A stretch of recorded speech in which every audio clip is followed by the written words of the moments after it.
Common mistakes in exams. So hello and welcome back to our channel, and today we have brought a very important thing for a student who have to give exams. So first is not answering the question. इसके दो reasons हो सकते हैं. First is not reading the question properly, or second is wanting to answer a slightly different question. So the first thing is very easy to manage. Always read the question fully, then go back and read it again to check that you have understood it correct. Only then you should start to answer it, once you are sure you have understood it fully. The second often arises from a mistake in preparation or revision. Some students prepare set answers, either because they are doing practice questions or because they have panicked and not left enough time to revise fully. So if you have done this, there is a tendency to use your prepared answer and hope that you will get enough marks for doing so. Second, not looking at the mark scheme or the space provided. Both the mark scheme and the space provided is one will provide clues about how much the examiner are expecting to see. A one-word answer is not going to be enough for a 15 marks question. Check the marks available and make sure that your answer fits. You might elaborate it if the question is of the highest marks. That said, if you are able to condense and analyze into a shorter space, then do so. You should never write slowly to a word limit.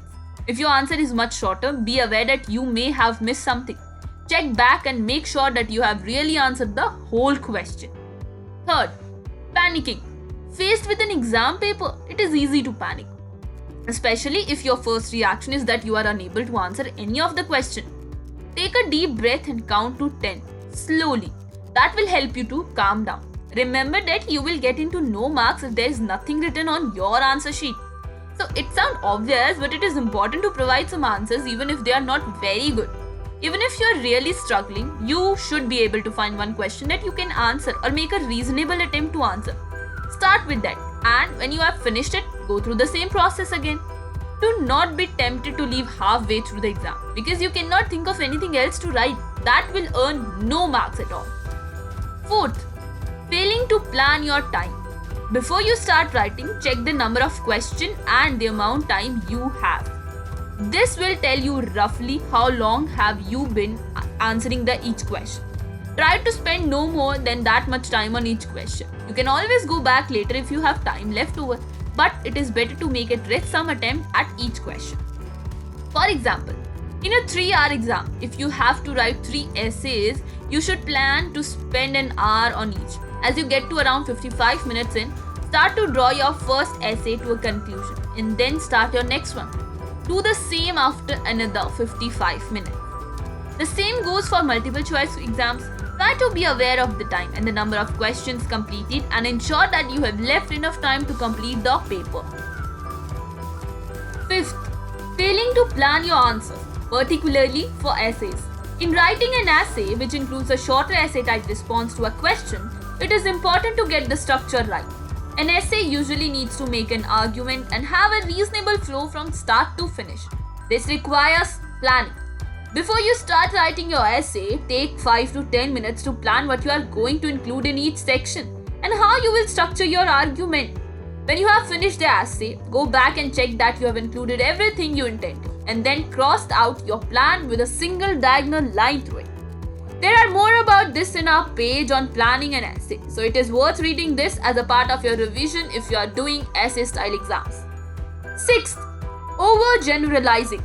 It is best to be as specified as possible in whatever you write. You should show that you understand the limits of your statement. If you can, it is best to back up what you say with evidence, but nobody really seriously expects you to be able to provide detailed references under exam pressure. Seventh, regrading your teacher or tutor's notes. This is particularly important at university when it may well be your tutor or lecturer who is marking the paper, but it all also applies elsewhere too. It is important to express things in your own words. It shows that you have understood them well and also that you can put a coherent argument together. Learning your teacher's notes by heart and then repeating them is usually a sign that you have not really understood, and it will show. As a rule, examiner wants to see that you have understood the subject and you are not doing that ratification that you can think around. 8th, making basic spelling and grammar errors. It is admittedly much harder without a spell check. You do, however, need to be able to write basic English well without spelling or grammar errors. Just as basic check, read back over what you have written at the end and make sure it makes sense. So that's all a thing you would have been doing when you were used to give exams, or you will be doing the mistakes when you will be further going for the exam. So avoid these mistakes and yes, prevent them from doing. Thank you. If you have liked this video, please share with the one who is in need and your friends too. Thank you. Stay tuned.